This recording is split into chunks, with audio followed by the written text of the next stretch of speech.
Livro História de Santo Antônio de Pádua, escrito pelo Padre Antônio. Capítulo 21. Culto de Santo Antônio. Tratando da Basílica de Santo Antônio e das transladações de suas relíquias, já dei um grande capítulo da história de seu culto, mas o assunto não está esgotado. O decreto de canonização que introduziu o nome de Santo Antônio no calendário católico assegurou a universalidade e a perpetuidade a seu culto. A Igreja dá a este impulso deixado à inspiração dos povos o cuidado de fazer o resto. Essa inspiração é que imprime ao culto de alguns santos certo incremento que os coloca em uma luz particular, e lhes obtém na terra uma clientela que outros não possuem. Pádua, sem fazer o monopólio de seu santo, olha como honra a sua o não de se deixar exceder em devoção por nenhuma outra cidade.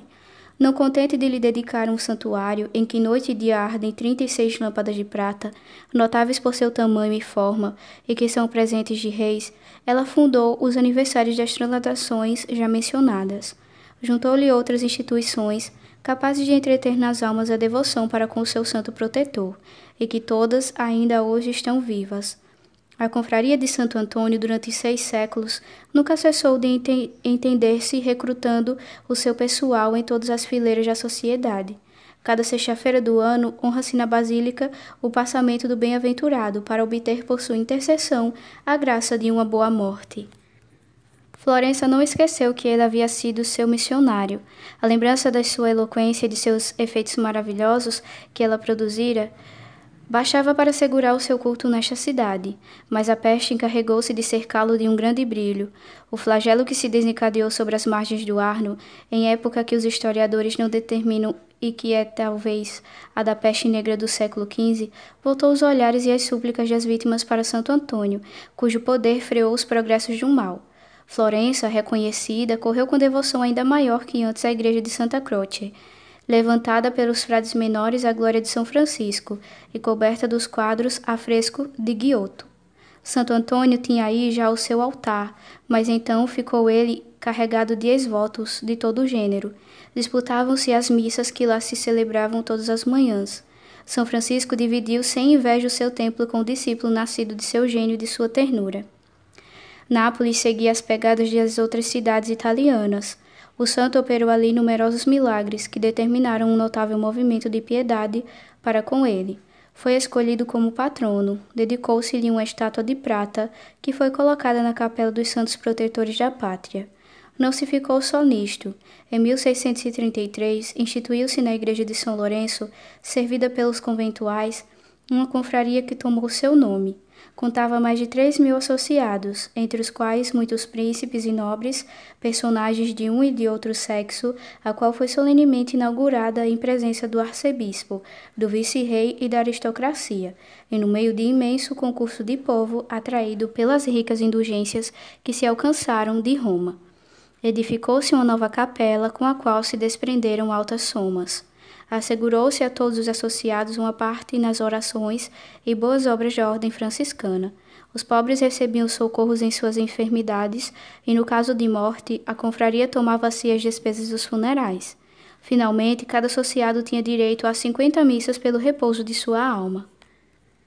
Portugal e Espanha distinguiram-se entre todas as outras nações por sua piedade para com Santo Antônio. Poucos dias após a sua canonização, que foi conhecida miraculosamente, Lisboa consagrou-lhe o altar-mor da catedral. Mais tarde, erigiu sob seu vocábulo uma igreja magnífica, levantada sobre o lugar de sua casa paterna, e celebrou todos os anos sua festa, no rito de segunda classe, com vigília e oitava, procissão pela manhã e à noite, e cessação das obras servis, tudo com a aprovação da Santa Sé. A Espanha não se separou de Portugal no culto de Santo Antônio. Nós já vimos como a rainha Margarida da Áustria, seguindo o exemplo do rei Sebastião, solicitara e obtiveram a relíquia do santo. Era já um belo testemunho de sua devoção e da que animava aos seus súditos católicos. Segundo o historiador, ela ofereceu à igreja que se edificara em Lisboa, no altar da casa paterna do santo. Essa gentileza, conciliando-lhe o amor dos portugueses, ainda pouco afeitos ao jugo da Espanha, muito contribuiu para aumentar em toda a península a devoção para com Santo Antônio, mas as populações não haviam esperado até esse momento para o honrar. Bem se lembravam elas de que Antônio tinha sido seu concidadão, antes de ser o amigo de Deus e o apóstolo da Itália.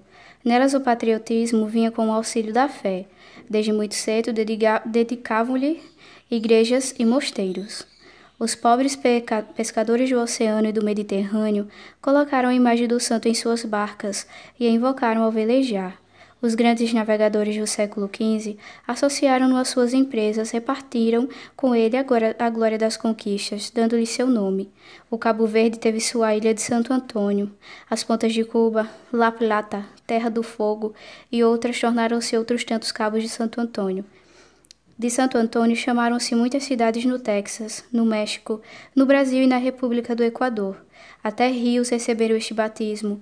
Assim as colônias eram o eco da metrópole. Dos dois lados do Atlântico havia uma nobre emulação por expandir o culto do apóstolo de Pádua. O culto de Santo Antônio oferece pormenores de um vivíssimo interesse que não lhe são estritamente peculiares. Porquanto se encontram na lenda de muitos outros servos de Deus, mas que raras vezes têm alcançado em outros a mesma importância e produzido os mesmos efeitos. Quero falar, sobretudo, do papel que representam as imagens do santo nos inúmeros milagres que ele operou após a morte. Essas imagens curavam enfermos pelo contato, consolavam os que as invocavam, porém por sobre isto como que tinham vida e agiam. Elas falavam, choravam, batiam, às vezes até rudemente, os que lhes resistiam às ordens. Deus queria que elas fossem fontes de vida, assim lhes comunicava algumas virtudes que mais ordinariamente concede às ossadas dos santos. Um grande fidalgo de Ilíria, chamado Carlos Guiotti, devotíssimo de Santo Antônio, conta que em 1680 quis celebrar com esplendor a festa do santo. Mandou por isso ornar magnificamente a capela de seu palácio. Colocou na mão da imagem do santo um lírio arrancado de pouco, que mesmo tendo perdido o bulbo, conservou as folhas frescas até a vigília da festa do ano seguinte. Disse-ia que essas folhas eram recortadas em seda branca. Os estames amarelos que rompiam do fundo do cálice tinham todo o seu viço. Em 1681, empregou ainda maior pompa. Uma criada sua pôs outro lírio na mão do santo. Esse ficou exposto ao ar e aos raios do sol que penetravam pela janela. Durante o verão, brotaram duas flores magníficas. Uma desabrochou logo de todo, a outra continuou ainda a abrir, quando a haste parecia já ter secado. As testemunhas deste prodígio ficaram maravilhadas. O piedoso Carlos Guiotti concluía daí que a imagem do santo se mostrava disposta a conceder muitos mais altas graças àqueles que a invocassem. Tinha razão Carlos Guiotti. As flores do lírio miraculoso não eram mais do que um símbolo dos efeitos intelectuais e morais que a imagem do santo produzia nas almas. Depois das flores, os frutos. Em 1677, um calvinista convertido publicou em Veneza um tratado sobre a arte de chegar ao conhecimento da verdadeira igreja, pela simples luz do raciocínio.